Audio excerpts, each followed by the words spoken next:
اللہ کے نام سے شروع جو بڑا مہربان اور نہایت رحم کرنے والا ہے۔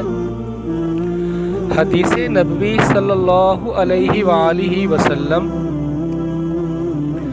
رسول کریم صلی اللہ علیہ وآلہ وسلم نے فرمایا کہ جب نماز پڑھتے وقت تم میں سے کسی کو اونگ آ جائے، اسے چاہیے کہ وہ سو رہے یہاں تک کہ نیند کا اثر اس سے ختم ہو جائے، اس لیے کہ جب تم میں سے کوئی شخص نماز پڑھنے لگے اور وہ اونگ رہا ہو تو وہ کچھ نہیں جانے گا کہ وہ خدا سے مغفرت طلب کر رہا ہے یا اپنے نفس کو بد دعا دے رہا ہے۔